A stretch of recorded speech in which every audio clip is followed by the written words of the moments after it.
Allez, je vais vous faire une petite promenade dans le démonstrateur ou POC, si vous êtes anglophone, de Germacrise, qui est actuellement en version 0.5 de développement. Et donc, hop, on est parti. Alors, Germacrise, juste pour résumer un peu les choses, c'est une application web 100% offline qui permet de faire plein de choses. On va faire un petit tour. Dans la version actuelle, il y a encore des petits bouts de programme qui se vont sur Internet, mais ça va disparaître très rapidement. Donc, il va vous permettre de faire de la cartographie. C'est limité, c'est pas un logiciel de SIG, on est bien d'accord. De l'activation, gestion des activations, des plans communaux, ça peut être une activation de secourisme ou de toute autre association agréée de sécurité civile, ou même simplement une petite structure de voisins qui vont faire de la veille sur une rivière, par exemple, en cas d'inondation. On va pouvoir gérer quelques paramètres du plan communal de sauvegarde. Bien sûr, il permet à lui-même de se paramétrer les listes de sélection. Je vous passe le à propos, le à démonstration qui est là, il va vite disparaître, c'est pour m'aider à débugger. Le à propos, bah, c'est ce qui est là, hein. Je vous laisserai regarder si un jour vous voulez installer ou on peut en parler un peu plus, il n'y a pas de souci. Donc on va commencer par la partie cartographique. Donc là, on a un online, un offline, les deux maps.golix. Nous, là, aujourd'hui, on va utiliser la version online, je ne vais pas vous mentir. La version offline étant sur un serveur qui est dans cette petite valise qui n'est pas branchée à cette heure-là. Donc on va aller voir le map.golix.fr, c'est une application web qui vous permet de faire du suivi des positions, des remontées de télémétrie, de tout ce qui va se toucher le réseau, enfin tout ce qui va transiter par le réseau Golix, qui est un réseau Mesh-Tastic. Donc c'est des réseaux de communication qui sont faible débit, très lents, et par contre qui sont très robustes et très résilients, facilement exploitables en solaire.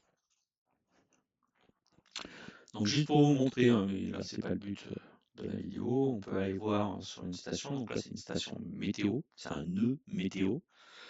Donc on voit quelques petites choses et puis on voit surtout, alors ça c'est purement radio, on s'en fout, la batterie, parce que là c'est vraiment une partie solaire, donc on voit bien quand ça charge bien ou quand ça charge moins.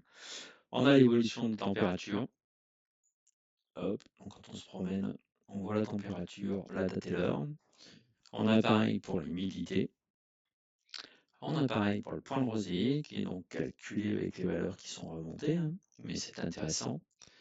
On a la pression barométrique, atmosphérique, pardon, et on a la qualité de l'air en IAQ. Alors, c'est pas les stations homologuées Météo France, hein, ça donne une ordre d'idée, il ne faut pas le prendre à 0,5 degrés près pour les températures, par exemple. Voilà, mais ça permet de faire plein d'autres choses, hein. Je vous montre juste ce en vitesse, et puis si vous voulez, on en reparlera.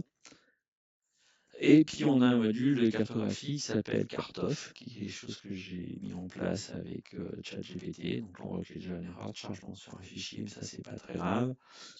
Je pourrais à terme y faire afficher les positions Mesh-Tastic. Je peux sur un département comme le mien, le département d'Aloire, en fonction des données que j'ai pu récupérer en open data ou à droite ou à gauche, ou que j'ai pu créer moi-même, hein. Alors, on pourra faire afficher tout ça à des niveaux de zoom différents. On peut zoomer sur une commune. Donc là, on va prendre une au hasard, allez, les Régneux. Quand on zoome, et ben, ça zoome sur la commune, ça nous montre l'étendue de la commune pendant quelques secondes. Et après, cette surface bleue, voilà, elle disparaît pour vous laisser un accès libre à la consultation de ce qui est dessous. Si on zoome dessous, alors je vais peut-être si j'ai pas choisi forcément la bonne commune, mais on arrive à un niveau de zoom qui est intéressant puisqu'on est dans des rues. Alors, on pourrait voir les lieux dits si on les affiche, on peut voir l'occupation au sol des bâtiments. Donc ça, c'est vraiment un module qui va évoluer. Il n'y a pas de souci. Voilà, regardez pas cette partie pour le département de la Corse, ça c'est plus pour moi quand je suis en vacances là-bas pour pouvoir continuer à développer en étant un local. Donc en plus de la cartographie, je vous ai parlé qu'on pouvait gérer les activations. Alors, une activation, c'est une mise en place d'un plan communal de sauvegarde, c'est un DPS pour les associations agréées de sécurité civile. Et vous allez voir, on va essayer d'en rajouter un. Donc, l'idée auto, hop, test création, type d'activation, test, la date, l'heure, on ne va pas le clôturer tout de suite, on va dire qu'elle est en cours, que le responsable, c'est Plouf Plurps, que le rédacteur, c'est l'agent Plouf du 69, alias Sabarbotte, que les structures impliquées, c'est Plouf 69, Plouf 42, ouais, je vais pas impliquer les autres, ça reste quand même de l'exercice. Bon, c'est pas bien grave. La commune, c'est là qu'on va rigoler. Un petit peu. Donc je vais vous mettre. Est-ce qu'il va me chercher Saint-Just-en-Rambert? Saint-Just-en-Chevalet, Saint-Just-en-Rambert. Donc par défaut, ça un truc qui me manquait beaucoup dans toutes les mains courantes que j'ai pu essayer, enfin dans celles que j'ai essayées, pas dans toutes, hein, c'est que ça aille m'ouvrir une carte centrée sur la commune. Donc là, elle est là, la carte, de manière à vraiment pouvoir zoomer plus précisément et voir l'étendue des dégâts. Donc je trouve ça intéressant. On continue. Le secteur, c'est, on va dire, bord de Loire, ce qui me paraît normal. Et puis description.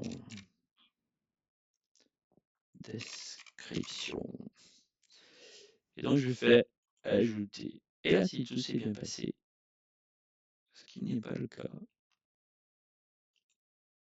normalement, ça aurait dû bien se passer. Je vais regarder pourquoi il y a une erreur de chargement, mais ça vous rajoutera la ligne.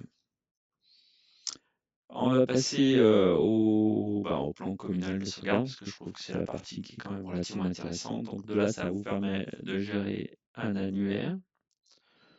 Alors, au début, j'appelais ça annuaire de crise, mais c'est un annuaire au sens large du terme, hein, si vous voulez. En tout cas, il est là pour que vous n'ayez pas à chercher pendant longtemps les numéros qui peuvent vous être utiles en cas d'activation. On a une gestion documentaire. Donc là, ce qui est intéressant, assez intéressant, c'est par exemple, vous voyez là, il y a des mots-clés. Si je veux voir que ce qui parle des rétex, je tape rétex, ça me fait le tri, j'ai qu'un document. Donc voilà la page comme elle se présente. Je peux le prévisualiser si ça marche bien. Voilà. Et je peux aussi l'ouvrir directement dans une nouvelle fenêtre. Donc là, c'est des documents publics qui sont disponibles sur les sites internet des différents prestataires. On peut gérer les sites industriels de la commune, donc c'est pareil, s'ils ont un PPI qui est actif, on peut le retrouver, on peut l'ouvrir. Je vais passer vite parce que le but c'est pas de passer 4 heures à vous présenter tout ça. On peut, pour une commune par exemple, gérer ces lieux d'accueil qui sont répertoriés avec la surface, le nombre d'accueils possibles, le nombre d'hébergements possibles s'il faut faire quelque chose de plus profond, enfin de plus long, et le nombre de ravitaillements. Bien sûr, on peut les modifier, on peut les supprimer, on peut rentrer dedans s'il y a d'autres ressources. Par exemple, si vous avez un gymnase et qu'il y a des douches, des vestiaires, les équipements pour faire jouer les enfants, par exemple, le téléphone du responsable, bien sûr l'adresse du lieu. Voilà les principales fonctions implémentées pour le moment. Le reste, le paramétrage, c'est ce qui va vous permettre de paramétrer vos utilisateurs de l'application. Et les structures, justement, de choisir ou de jouer sur les structures disponibles au moment où vous validez un utilisateur. Et après, si on passe à la main courante, parce qu'un jour, il faudra que j'y arrive, on pourra dire que c'est telle structure qui nous a appelé. pouvoir peut-être récupérer son numéro de téléphone, composer si on a de la téléphonie. Et ça, c'est secondaire. Moi, ce que je rajouterais par contre, c'est un module de communication, alors soit via la cartographie, soit via un petit formulaire pour envoyer et recevoir des messages via le réseau Golix en Majestic, en LoRa. Pas en LoRaWAN, hein, mais en LoRa. Même si à terme, j'aimerais bien y intégrer du LoRaWAN avec un ou deux capteurs pour montrer aux petites collectivités territoriales que ce genre d'outil peut être utile aussi tous les jours pour suivre ses 10 d'eau dans les cuves, ses ouvertures de portes, ses remontées de géologues, enfin plein de choses comme ça. Voilà un peu tout ce que je voulais vous dire. Alors c'est un truc qui est purement en développement interne, hein. Alors je rappelle que je suis pas développeur, c'est pas du tout mon métier. Que je travaille beaucoup avec l'AI, qu'on corrige, qu'on rajoute. Donc rien n'est parfait. En tout cas, encore une fois, c'est bien un démonstrateur et pas une version que vous allez installer et que ça marchera du premier coup. Même si tout le code source sera disponible sur le GitHub de Germacrise. Il libre à vous de le prendre, de le modifier, de l'améliorer. Et même si vous l'améliorez, je suis preneur d'un retour de manière à faire améliorer Germacrise. Voilà, c'est tout ce que je voulais vous présenter. Alors je suis désolé, hein, je fais ça à une heure un peu matinale. Ouais, il est 5h30 ici. Donc bon courage à vous. À bientôt. Merci.